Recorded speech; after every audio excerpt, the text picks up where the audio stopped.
So I say let's go ahead and get started. So we've still got a few folks piling in here. This is great. We had almost 720 people sign up, which is just crazy for a webinar about an annual report. So Matt and I are really excited to take you all through this. Matt has been an amazing Sherlock Holmes, combing through, finding all the insights. Again, keep dropping in. I see the chat starting to heat up here. Lots of folks networking, which is great. Feel free, if you have any questions, feel free, you can start to drop some of those in the Q&A as they come up. But yeah, without further ado, I'd say let's get cranking here. Do this. So for many of you, you probably know me, you probably know Matt, you came in, you probably learned about this from one of us. I'm Jake Dunlap, I'm the CEO of Skaled. We are a sales consulting and strategy firm. We specialize in working with a mix of growth stage companies that are trying to build out either initial or later stage processes and larger organizations that are trying to modernize. So if your organization is in the process of any change management around lead generation, sales process, or sales excellence in general, you can reach out to us. So Mr. Cameron. That's me. Yeah, I even look a little bit like the picture. I've just got a little more blind with the old age. I got up at that thing. Yeah. So I'm the CEO and founder of Sassy Sales Leadership, and what we do is we have public and private training courses for the go-to-market leadership functions in SaaS companies. But what we'll also be sharing with you at the end of today is the fact that we're doing a few individual contributor focused courses, like we're doing one on writing winning proposals, which has a lot to do with what we're talking about today. I love it. Yes. So we've got some different cool stuff that we're both doing on the heels of this. So stay tuned, stay focused. You're going to get some really great insights. So just what to expect. So Matt's going to break down all the hard work that he did. Matt really does all the hard work. I just kind of show up is really how it works. But Matt did an amazing job of kind of combing through not just Home Depots, but also thinking about their competitive landscape and how to think about how those two things juxtapose to create interesting insights that might matter. And then I'm going to break down how to take some of those insights and turn them into an action plan, independent of what type of product you have. I think one of the things that I'll try to talk about is just how you can really take a key initiative and make it applicable in a lot of different places. So it should be a great time, some great insights. And then, like I said, we'll do some Q&A. All right. All right, let's kick off. So for those of you who were with us last time, Jake, can you build this full slide for me that I can just jump through here? So here's the deal. When we're looking at enterprise accounts, we need to take into consideration the upside down pyramid here, the external factors that are impacting corporate strategy and decision making that then funnel down to departmental purchasing. So we're not going to focus on departmental because I want to be relevant to all of you today. The purpose of using Home Depot is really as an example of how you would break down any publicly listed company. On the right-hand side are all the elements that make up the top of the pyramid, which is the inverse base. The big ones that I found in Home Depot were industry trends and global cost as drivers for their strategy. And so with that sort of lens, let's dive into what I found out about them. So for context, I found this information by listening to and reviewing their latest earnings release. That's all available to all of you for any public listed company in North America and around the world. It's a treasure trove of information, and it doesn't take a postgrad in finance to understand it. There's a lot of plain English stuff in there that you can get really good insights out of. So what do they say? And remember this, an earnings release is basically a press release, a PR, right? They put their spin on it for investors. So you've got to kind of look behind the curtains or look for the subtext to figure out what's going on. So I'm going to share that with you. And one of the themes I want to leave with you, or seed I want to plant with you right now, is when thinking about these sorts of organizations, oftentimes it's very valuable to think about them as the customer and their customers. So it's the customer's customer. For what are they doing to serve their customer base can be a very, very insightful thing to look at. So what do they highlight? What do they want us to be looking at? They want to look at, on the left-hand side, I put a little blue square there around the fact they've got 83% year-on-year growth in digital sales. And then just below that on the right, they've got pretty good growth in do-it-yourself and pro customers. Just so we all understand, for those of you who may not know, Home Depot, of course, provides construction and repair supplies. Most of us would know the brand. They have a large chunk of professional contracting customers, right? And so they say they couldn't be happier with their online business and how their digital assets are performing. And so I had a little look at that. 13% of their sales are made online, which is actually in line with what the Fed says overall the retail category is doing. Their overall retail is about 14%. So you could kind of throw a blanket over it, right? So they're doing pretty well. Their site visits are up dramatically in mobile, desktop, and web. And something that I found quite interesting is that their conversion is up, even though they had hyper growth in app and mobile web. For those of you in digital, you know that app and mobile web typically doesn't convert as highly as desktop. So that's cool. They found out that their professionals, the pros, are highly engaged, and that they say that their B2B website is seeing record volumes and engagement. So in theory, all is rosy. So let's look beyond that. The other thing I was looking at was what the execs are excited to talk about in terms of this business of year-on-year growth. They say 20% year-on-year growth if they compare the comps.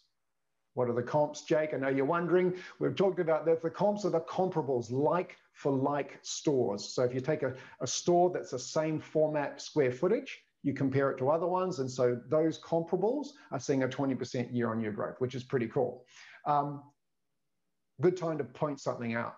If you're talking to a vertical industry, like a retailer or healthcare or something like that, you have to learn the lingo, right? Absolutely. Otherwise you sound like an idiot, right, Jake?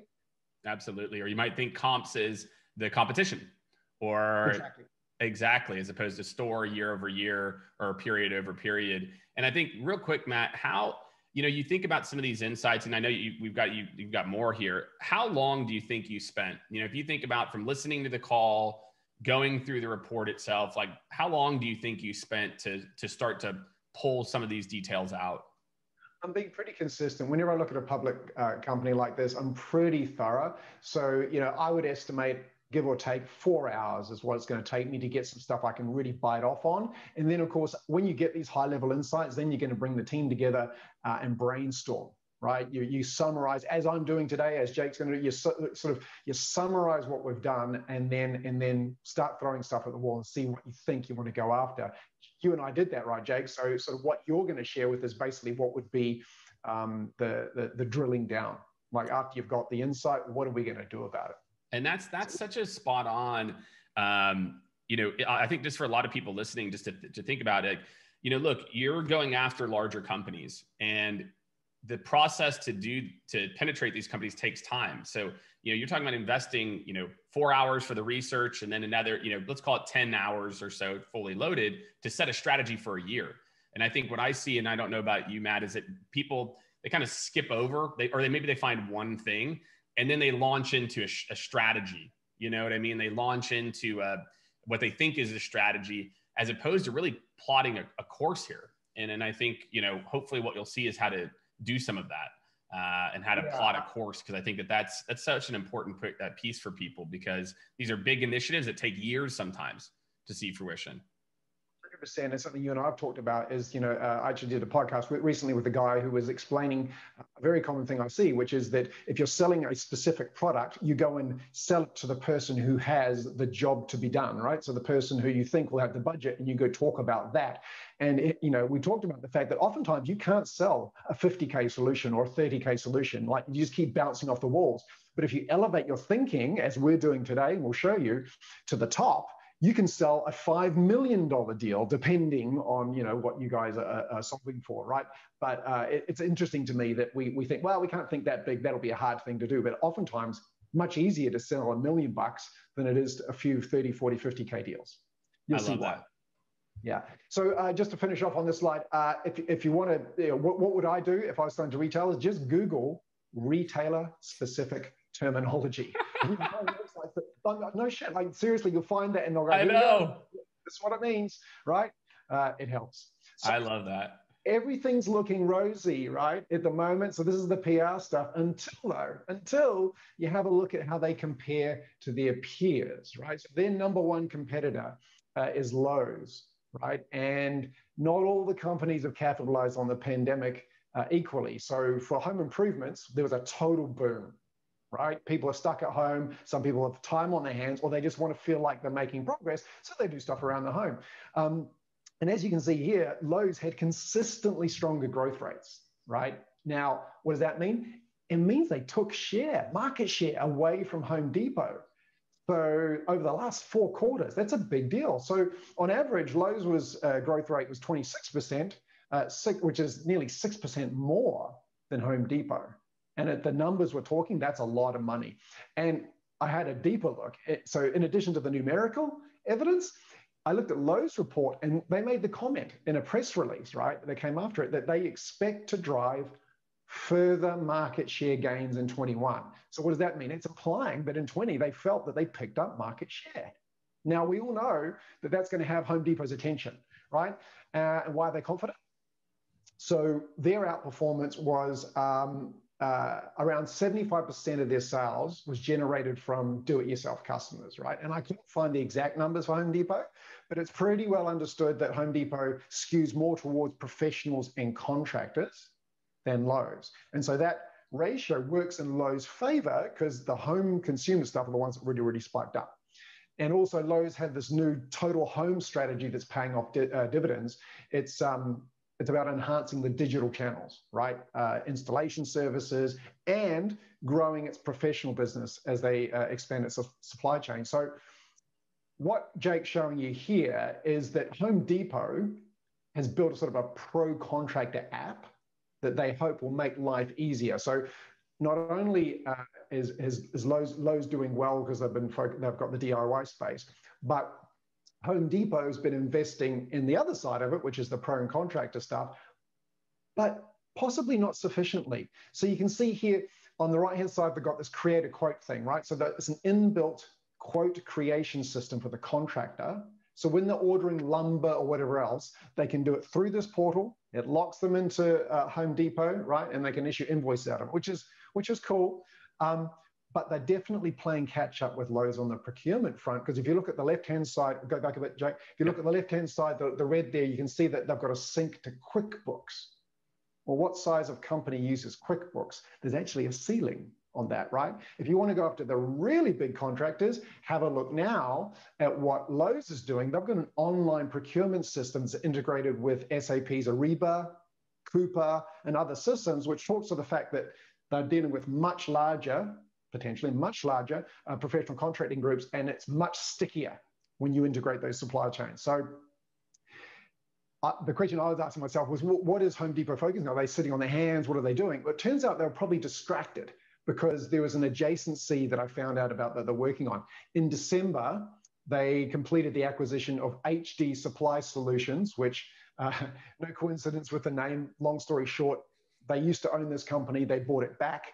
And what the HD Supplies does is they have all the things you need for maintenance, repair, and operations, MRO, for hospitality, commercial properties, healthcare, and government facilities, which is pretty interesting because you think during a pandemic, they were kind of emptied out. Now, Bank of America is pretty excited about this strategy, right, for Home Depot, because they think that they could add another 4 or 5% in top line growth this year, right, because of the reopening of all the commercial properties. I mean, think about it, all the offices are shut, right? So there's not enough maintenance repairs going on. So Home Depot is going to need to provide a frictionless experience for those customers as well. But it tells us that the exec are probably distracted from the pro category as they try and bring in this acquisition, integrate it, and make it profitable. So let's have a look at the factors that matter. I said at the start that there's these external factors, right? So competition, Lowe's are making aggressive moves, which I'll discuss more in a minute. Lumber costs have gone up, so the margins are going down. Supply chain, a lot of supply chain interruptions, which means that they've really needed to optimize distribution. There's having the right product in the right place, all that good stuff. At a corporate level, as I said, they're focusing on this MRO category as it's going to come back online in the second half of this year. And then very importantly, customer behavior. So there's this big spike in home projects that I talked about. And it's interesting, neither Lowe's nor Home Depot are giving any financial guidance for this year. because there are just too many unknowns. So with all that, what are the insights? What's the insight? What would I do? I would use a flanking strategy, which is where we change the rules of the game. So traditionally, suppliers of materials or components really compete on price and availability, right? You imagine you've got your contractor, they need some materials on the job, and it's price and availability, right? But at some point, you can't differentiate here. So the idea is to start competing in a place that has value to their customers, which is the professional contractor, and that the competition are underinvested in. And so in this case, I'm talking about a whole of business process solution that'll make life easier for the contractor. So thinking of the customer's customer, what do they want? They want low price, availability, and less paperwork and hassle. So the big idea is, why not become a full business partner to them, the contractor, and provide them with a portal that provides everything they would need? And the question is there precedent for that? Yes, there is. And this is what Jake's showing you here in telco, right? So not only would a really good portal defend against Lowe's attack, but it will also increase revenue lock-in for the MRO business. So what would it have?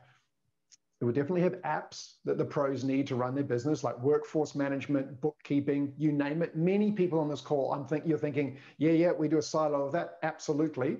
And if I did a silo of this, I wouldn't come in and sell my silo product. I would come in with a trusted advisor style consultative hat on and say, here's the opportunity for you to build a place for your contractors to go where all their questions are answered, right?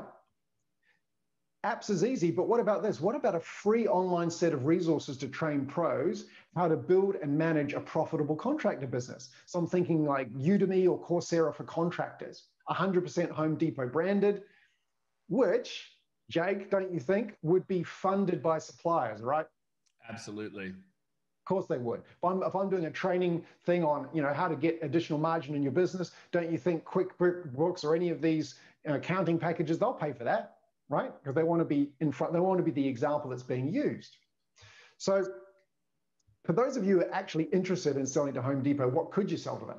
Number one, I think, is digital transformation strategy services. Of course, apps, anything that a professional contractor could use. Digital infrastructure, so authentication, cybersecurity, e-learning, anything related to the effort of creating a secure and efficient port for connecting to services.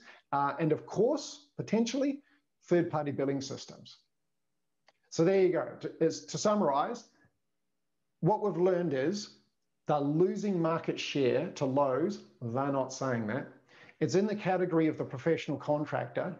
So thinking about the customer's customer, how do we defend the pros that they have today and lock them in, and then, of course, be attractive to other pros? That's my idea. And at this point, I want to throw to Jake and say, well, how would we do that?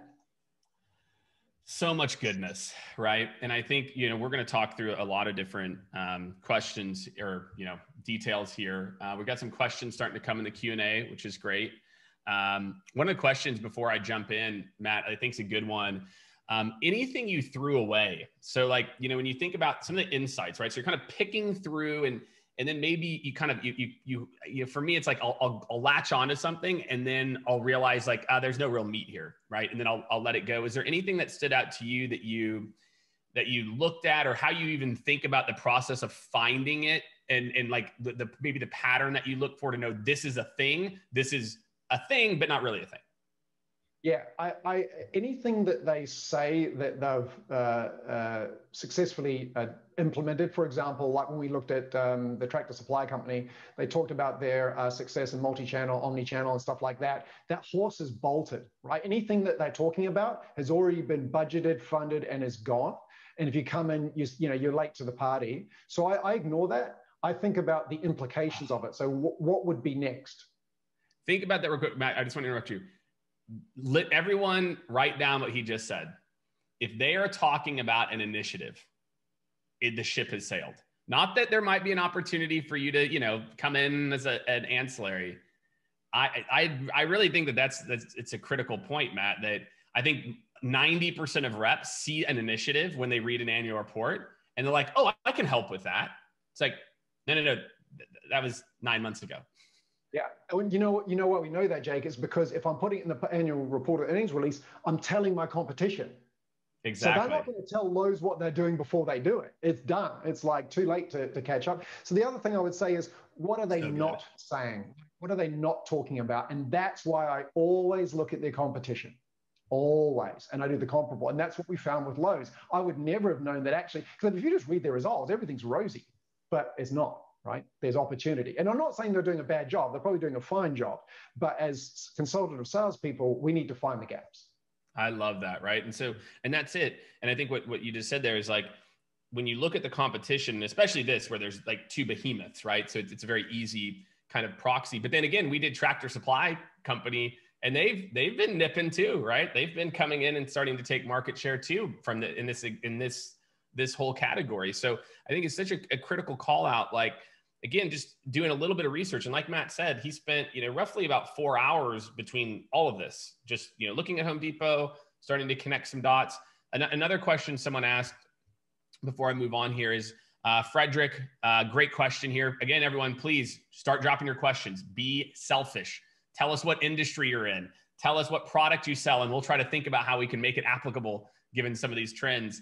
But he asked he didn't say outside of Google, but I'll say outside of Google. So outside of Google, is there anything around, for understanding trends, any, go-to spots or, ways that you think about identifying the trends? Yes. So depending on the vertical that you're going after, they always have websites that might be analyst focused, or for example, there's retail journals, right? I'm all over them. So when I was selling to fintech, I was subscribing to all the same journals online that my prospective customers were, and I'm reading about them, because then you get some unfiltered insight about what's going on behind the scene. Right? So I definitely do that. And then if you really want to get fancy about it, and you have a financial bent, then you'll subscribe to some of the financial analyst services. So what I used to do, and what you can do today, is actually pay. It'll cost you, $4,500, $5,000 a year for a single license to get one of these services like Finlistic or Sentio that actually allows you to do exactly what a hedge fund manager would do, to analyze and compare side by side all these people, and it will dramatically speed up your research, because they do natural language processing and allow you to see the core themes. So if you're selling really good stuff, Matt, you said Sentio.com is one of them, and that's very much fund oriented, but I mean, that's a tool I use. And then there's another one called Finlistics, Finlistics. They'll try and sell you services too, but they they have a more salesy focused and insight driven product. I'm not advocating for either of them. I'm just making you aware of them. Yeah. No, well, I think it's a good call out, right? Especially if you've got an enterprise org. It's, that's step one. And then step two is what we're going to get into, which is, what do you actually do with it? So again, everyone, keep the questions coming. John, I see you hopped in here in the Q&A. I'm going to answer part of that. And I'm going to turn it over to Matt as we get through it. So a couple of things I want to call out, so step one is what Matt said, which is doing the work to plot the course forward. And I want all of you to think about this, where, I use the example of north versus 3 degrees northwest. And the difference between north and 3 degrees northwest, when you walk out 10 feet, 100 feet, 1,000 feet, becomes gigantic. And when you don't invest the time to do the research, to put in the strategy, to put in a game plan, a lot of times you set off on a path northwest and not a path north. And so trust me, a lot of the things that we're doing here is we're making some very, very educated, I'd like to think, assumptions and insights. At the same time, you're going to pick up little nuances along the way. And I'm going to talk about that, when you think about really engaging SVPs at multi-billion dollar, hundreds of billion dollar companies, there is a lot of research that goes into this. And there's other things that you need to do to make sure, as you triangulate your strategy, that you have your check-in points to make sure that, again, you're heading in the right direction. One of the things that we do here, and I think you can just click it, Becca, if you want, maybe from our team, we can drop it, is step one is this roadmap. Let me just going to pull it up and just kind of show you what a good roadmap looks like, which is really just an account plan. So, you know, again, what is it? You know, failure to plan is planning to fail, right? Did I get that right? Is that right, Matt? Right. Failing to plan, planning to fail. That's it. Yes. If you don't have a plan, you're going to fail, right? There's some analogy in there. So long story short, prior preparation prevents piss poor performance, but there you go. All right. I like that version. That's the Kiwi version, right? That's the aggressive Kiwi version. I love it. So what I do here is I really think about all the different things that go into this. And again, filling one of these out can take a few days or multiple days, et cetera. But again, I have how many hundreds of selling days in a year and then the next year. And again, putting together the plan can have a really, really big impact on where you end up. And when I think about the next step, thinking 4 or 5 moves ahead, because to get an executive level meeting, that's what you have to be thinking about. And again, Matt hit it on the head that you've got to be thinking ahead, not just where we're at. You've got to be thinking about where the ball is going, not just where it is today. And so by putting together an account plan, it's that forcing function to really think about and just think. So often in sales, we're so focused on the month or the quarter, but you know, we don't take enough time to think. And you know, a lot of best-in-class companies that, you know, we work with, Matt works with, and that we know, you know, their enterprise and mid-market teams, you know, that end of December, when they get their account patch, or January, they're spending a week, 2 weeks, just thinking strategically about their top accounts and then having a regular sequence of events there. So again, just think about this roadmap. You know, there's a lot of SKUs and different things in there and different things you can take a look at. You know, another thing to think about is as you go up the chain that, you know, usually you're going to have these types of people. You have people who are more frontline, manager, director. Those people who care about themselves, their job, their KPIs. Maybe they start to care about their department and their goals. And then when you think about it, the company, or this truly the C-level, it's really across departments. And so as we go into some of these strategies, why so much messaging falls flat is it's applicable to 2 tiers below or applicable to a tier below. So if you're talking to a C-level about a departmental trend, you just told me to relegate you. If you're talking to a department head about saving time and functionality around blah, blah, blah. Now, saving time, there could be a way that you could spin it. But for the most part, if you're talking about the functionality of XYZ and how it improves efficiency, boom, that's why you get kicked down to the end user. Jake, so, I gotta jump on that, because I was taught young, and you're making a really good point, and everybody needs to remember this. You will get delegated to the level that you sound like. That is my favorite saying. I got it. And look, and just real quick, see a question from John Jones, which is going to lead into what you're about to say. He said, how do you start the flank or the strategy, which Jake is about to show you? What he was doing was secret shopper reports, and he didn't want to come in and tell the executives the baby's ugly, right? Good call out, because he didn't want to come and say, you're doing it all wrong, because then they're going to... Exactly. What the hell do you know about my business?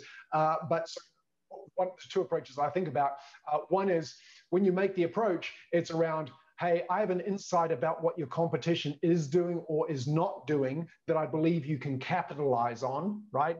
There's that one. Or the other one is, you know, an industry trend or something I can see around the corner that I think you should be aware of. Now, you can then go in and tell them basically the baby's ugly, right?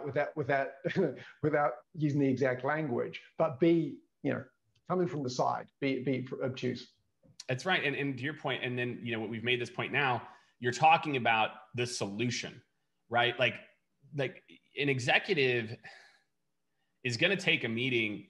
You're going to have to paint a picture here, and you're going to have to do it very eloquently in a very short amount of time. And if you're not thinking holistically, and I'm going to show some examples here as we dive in of what I mean by that. So I want to kind of pull out here some insights and just kind of walk through some details here. So what I chose to focus on, and again, there's a lot of different angles here, right? So I want you to just think about what is Matt really talking about? Well, with their pro community, okay, what do they want to do, right? If they're losing market share, what does anybody want to do who's losing market share trying to gain it? You want to get more and you want to protect. It's not super rocket science, right?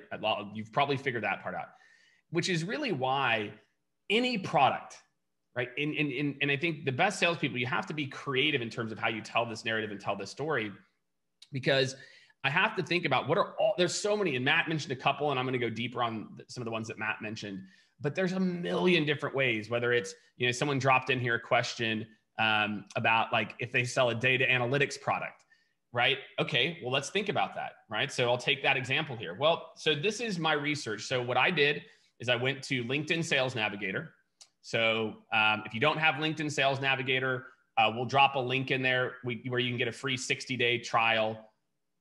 To me, if you're an enterprise seller, you have to have it. It's the amount of work, it took me, a few hours to do. And my gosh, if I just had Google, and it would probably take me 8 to 10 hours. So Sales Navigator, quick plug for that. So basically what I did is I went to Sales Navigator and I started to play around with different keywords around the pro category, pro marketing, pro community, pro e-com, etc., to start to then see the different names of people that start to pop up. And then I start to kind of open up my tabs and I start to let this little long stream of Home Depot directors, managers, C-levels start to just kind of trickle out.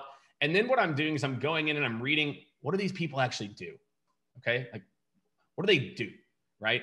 And another thing I want to call out about LinkedIn, a big thing that I look at, and I'm going to call out Crystal here in particular. So Crystal's the Chief Customer Officer.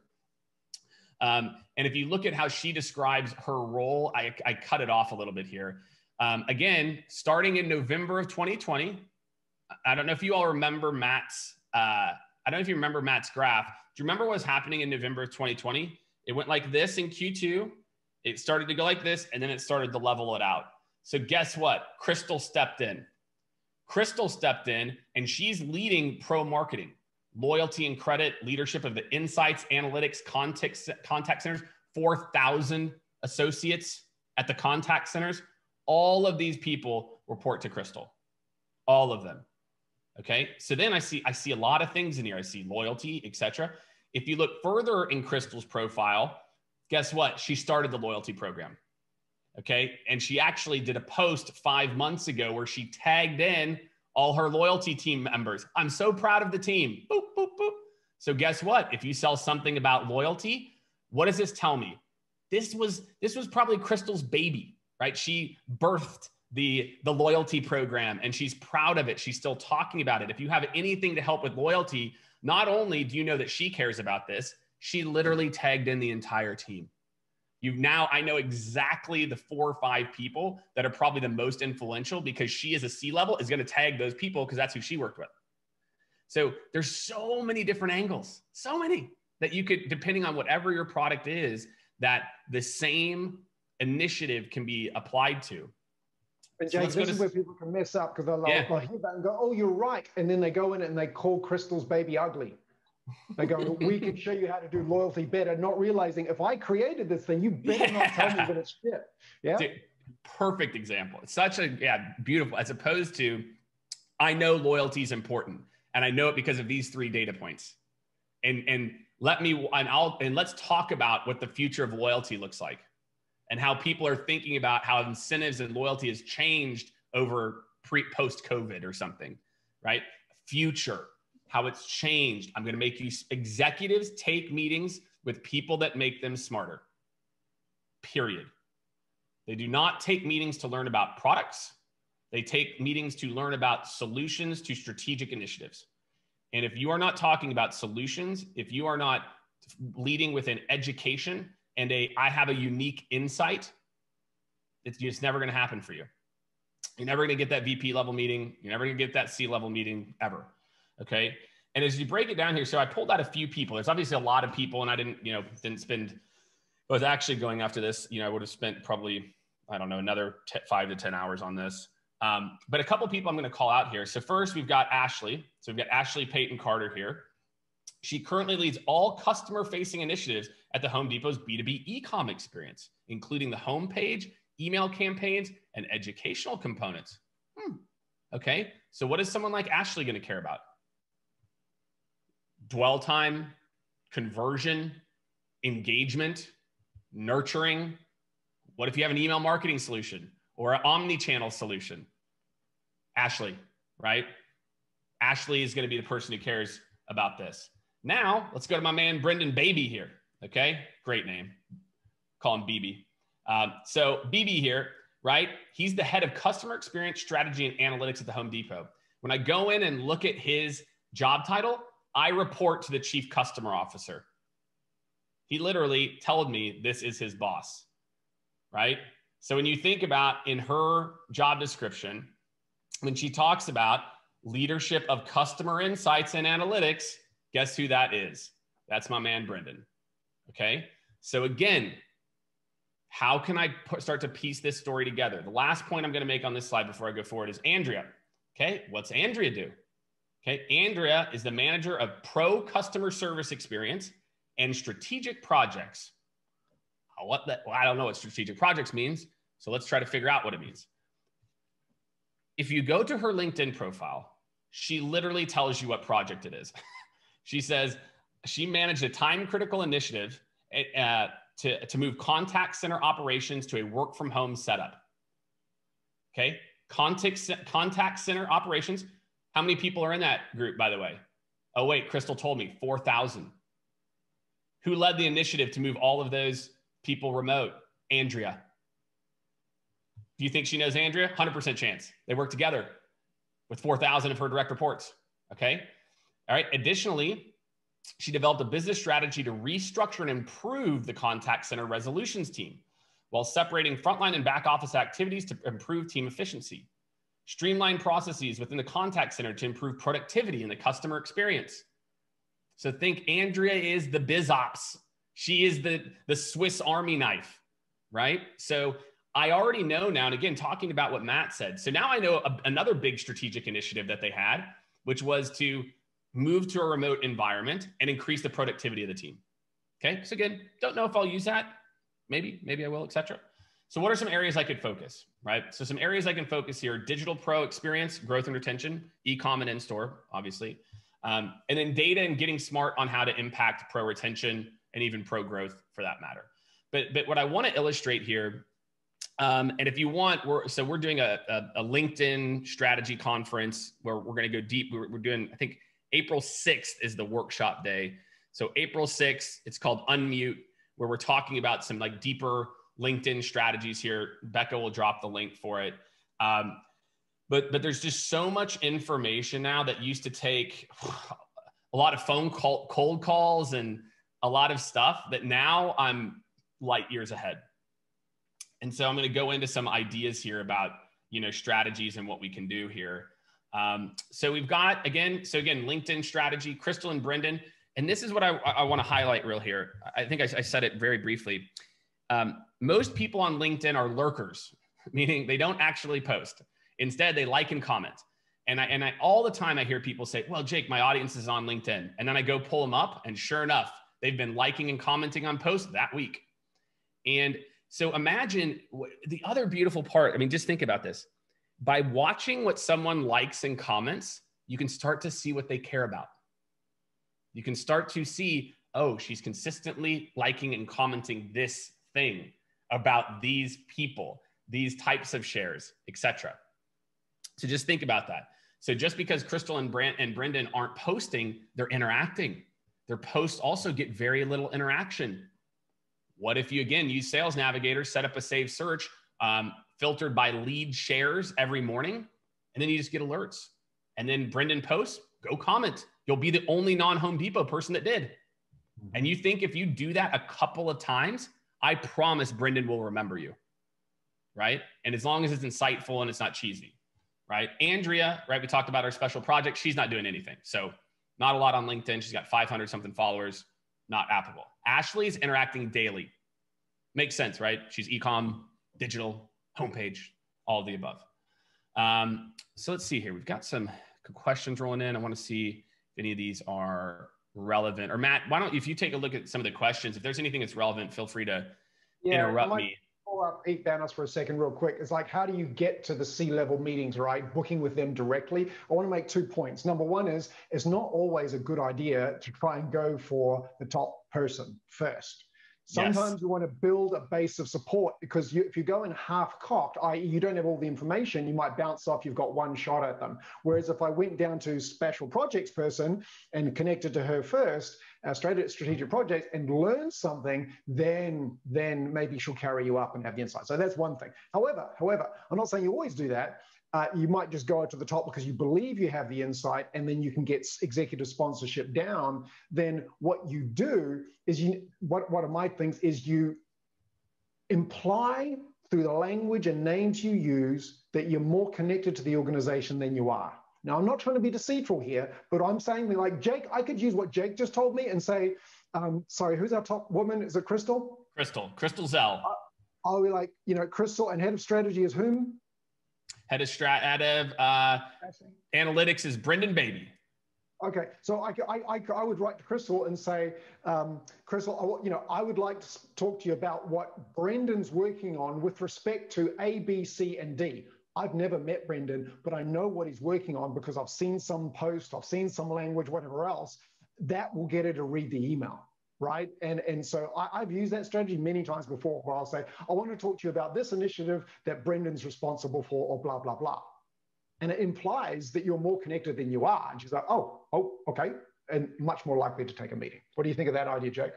That's you literally, it's like you've got my slide pulled up, which is exactly that everyone rolls up to her. So I'd probably start with a few meetings with reports, or I can go direct if I have a holistic plan. Okay. I want to sit on that for a second here. Crystal, if I go in just talking about loyalty, Crystal's going to delegate me to the loyalty person. If I go in just talking about data and analytics, she's going to delegate me to BB. If I go in talking about call center effectiveness, she's going to delegate me to Andrea. That, my friends, and like Matt said, you get introduced to who you sound like. If you sound like someone who solves a departmental priority, you get introduced to departmental heads, which, hey, a departmental head at one of these companies is not a terrible place to be. But my point is, so just call out what the reason I bolded this. If you want the bid meetings, the plan has to involve multiple groups. Crystal doesn't get involved unless it's touching her team. Now, if there's a theme in one of the groups, then she's going to be involved in that.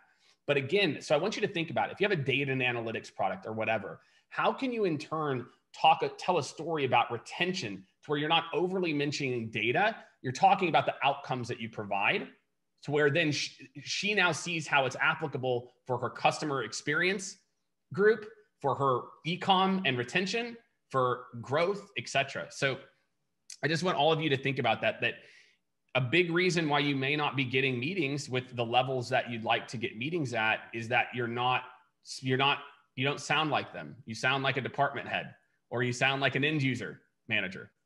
Jake, here's a simple thing they can use, the project management methodology, which is RACI, R-A-C-I. You've got to figure out for this initiative who's responsible, accountable, consulted, or informed. And if, at Crystal's level, she might just be informed, therefore she doesn't want any of the freaking detail. And so you're speaking to the wrong person. So look it up, R-A-C-I, and that might help inform some of your strategy. I love that. Yeah, we use a framework, it's from Bain, called Rapid, which is super, super similar. Which again, it just helps you to think about, who's going to be the ultimate D decision maker, who's the recommender, who's probably the agree person, who's then the person performing, and where do they need input.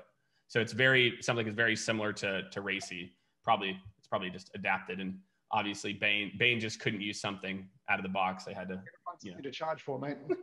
Can't charge for it if it's out of the box. Okay, so let's just make up some ideas. So Matt brought this one up. Matt's like, Jake, what about this e-learning idea? I'm like, all right, cool. Let's go try to sell an e-learning platform to Crystal, right? But my point is this, it doesn't matter. There's a way to make, I don't think there's a single product. And again, feel free to drop it in the chat, challenge me, right? I'm happy to try to think about this live. I don't think there's a single product that I couldn't try to tie back to one of these initiatives, right? Now, it might not be important enough, so it might be more of departmental.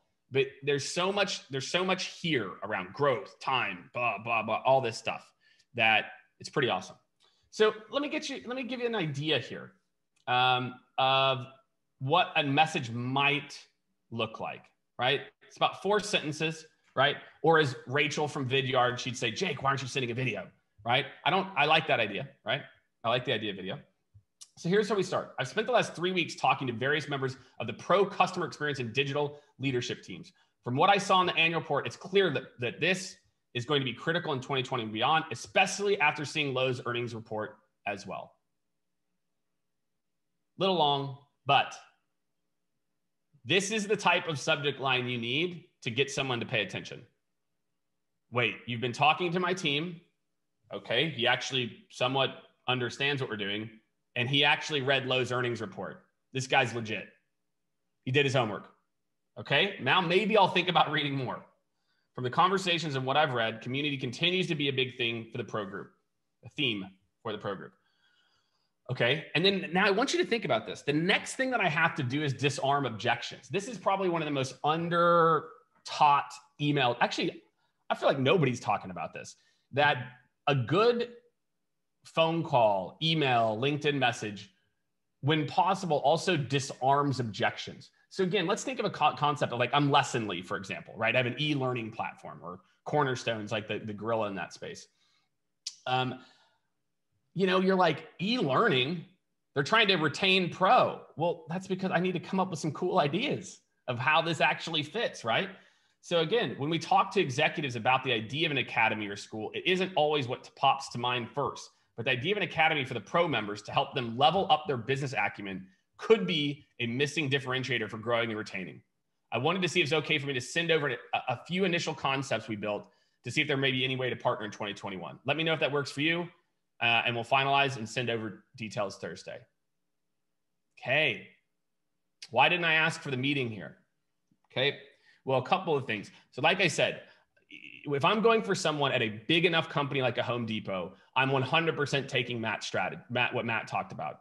There's a very low likelihood I'm going to go straight for Crystal. Again, if I feel like I can do it, maybe in 20% of cases, then I would.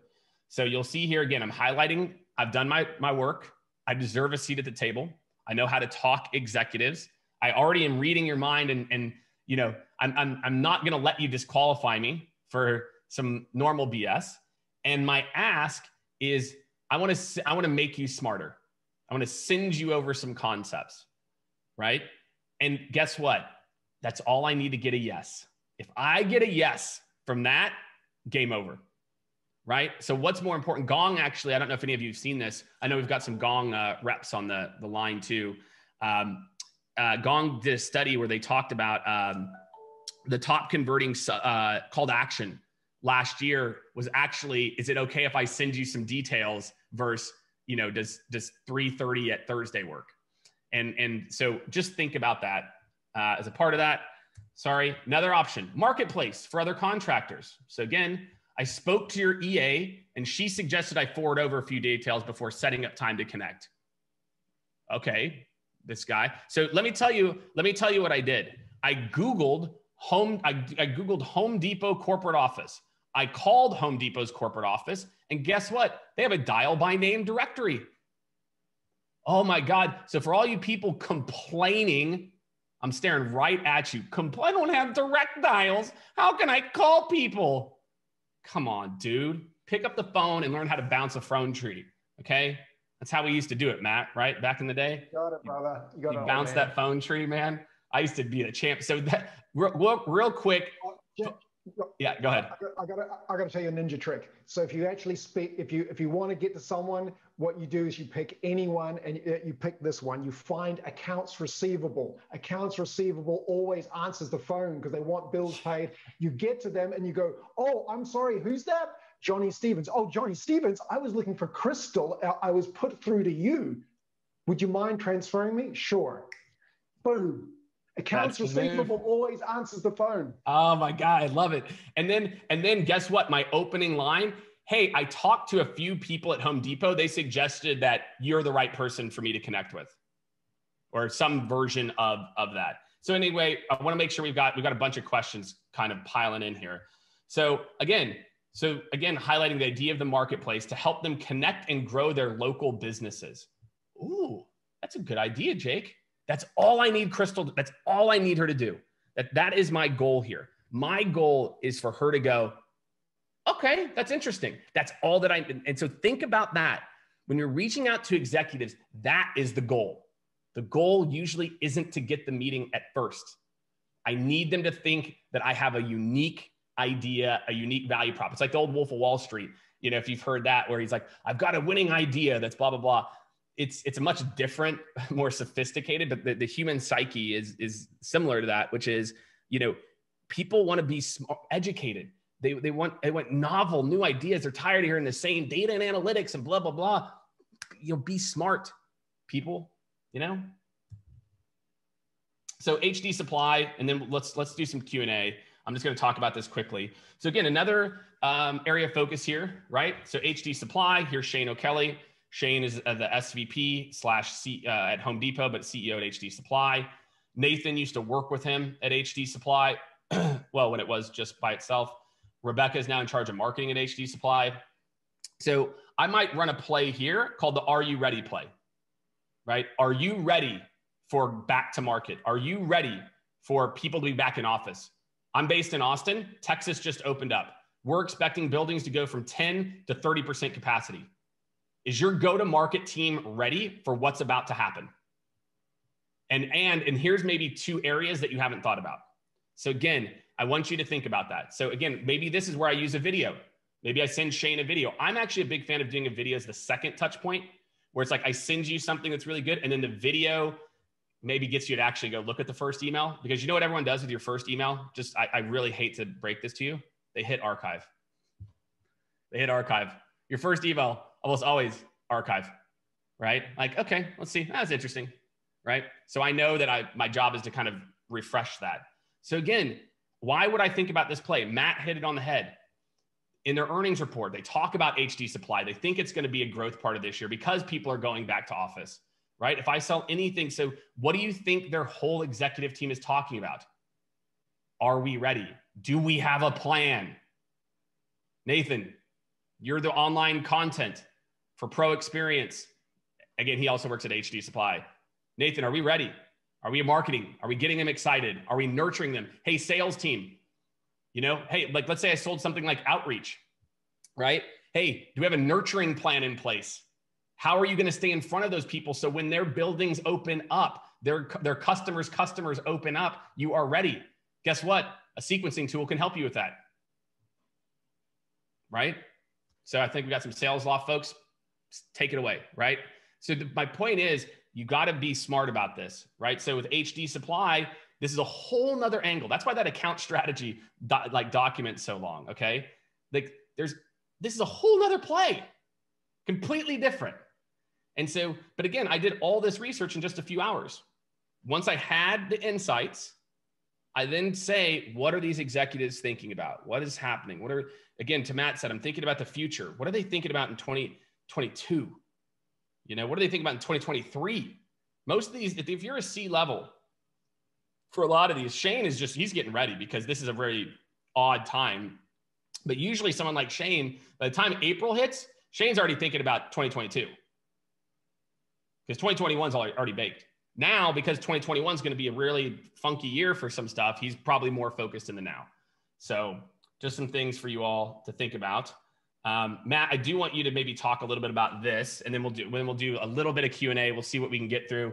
You can hit up Matt and I on LinkedIn too, just as an FYI. So you can hit us up with Q&A. We're not going to have time to get to all of them because we wanted to drop as much knowledge as possible. I got all excited. But Matt, do you want to talk a little bit about your program you've got coming up?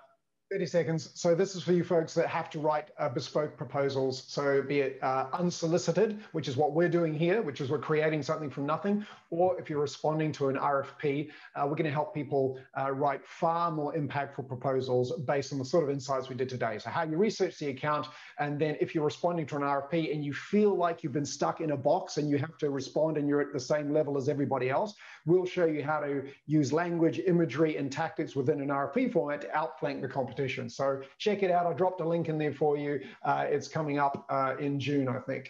So that'll be some fun. There we go. And we'll drop it in there. So go check this out. build on everything we've talked about on how to put together the plan, the proposal, right? I think it's a massive, massive gap, and hopefully Matt will agree, and why you should never email an executive proposal. You should actually walk someone through it, which is a horrible thing. Please do not just email it. Another thing, so I mentioned before, 2 quick things for us. The Unmute conference coming up April 6th and 7th. If you are a sales or marketing leader who's trying to figure out how to empower your teams to get them more active and do things on LinkedIn, you should attend. If you're an individual who's trying to understand how to have influence in your market, then you should attend. Day 1 is like going to be a very immersive workshop, super hands-on, more front lines. Day 2, we've got 2 tracks, empower and influence, 1 for leaders who are trying to empower, and 1 for people that are trying to grow their own influence. And we're not talking about like being an influencer. We're talking about being a digital expert in your industry, right? Also, quick, fun little leave behind. We do it kind of a talk about navigating the complex deals. So some of the things I talked about how to, develop different messages and separate solution people are in this deck. So you can just download it, have a day. It'll be amazing for you. So check out the conference, check out Matt's event, and download that. Matt, any questions in here jumped out to you? Any questions in the Q&A that we want to, I think let's try to take a couple, and then the rest of you, look, lots of love, DM Matt or I, we are more than happy to answer and help you. So I would be more than happy to hop in and do it. Someone asked the questions about the balance of too much over-personalization in these sorts of things. Hey, we're selling to enterprise. There's no such thing as too much. Like, you have to be on point, like deeply researched. And here's my test for you. Here's a challenge for everyone listening. If I could receive the email from you and believe it could have been written for anybody else, you failed. Boom. That's it. Boom. So easy, right? All right, there's another one I saw in here. Let's see. Nuances set up C-levels versus director. Okay, I'll take this one. Can you talk more about the nuances you use to set up C-level meetings versus director? So I think, look, for the most part, what I think about is if I'm going to really try to get, like, I'm talking like a true C-level here, not like a C-level of like a 100-person company, right? I am most likely going to try to talk to the directors first. So I might reach out at the director level with something I know that solves a pain for them to say, hey, and again, like the Andrea one, if you saw it, I had an example. Hey, Andrea, I know you were focused on efficiency last year. This year, looking at the annual report, you probably are starting to think about maybe more of like retention or growth. I have a few concepts or ideas. Let's set up time to talk. Then I talk to Andrea. Then I might take that information and go straight to like maybe Brendan or somebody else. But again, to me, that's how I think about that. Jacqueline says she's rethinking her whole approach to customization based on the knowledge that you dropped there. So look, everyone, we're at time. Sorry, we got carried away. I knew we would. But this is great. This is really, really great. We had a few hundred people show up. I hope you all got a ridiculous amount of value. Matt and I are out here making it happen. For you, we're going to be doing this once a quarter. If you have a submission, if you're like, Jake, please do this one, or Matt, please do this one, feel free to hit it up. Matt McComb is very impressed by how helpful this was. Well, Matt, I'm glad we didn't disappoint, right? I'm glad that we lived up to your expectations. And look, this is something that takes time. But again, it's just a little bit of logic and creativity, which I think sometimes in sales we forget is a big important part of sales is creativity. So, again, go check out Matt's event, please, in June. Everybody probably needs to attend. You can always get better at doing this. And again, check out the Unmute conference coming up in April. We've got the links in there. And feel free to download the complex deal. It is in the chat. So thanks again, everyone. Matt, thank you. Appreciate it. See you, everybody. Bye. Thanks, everybody.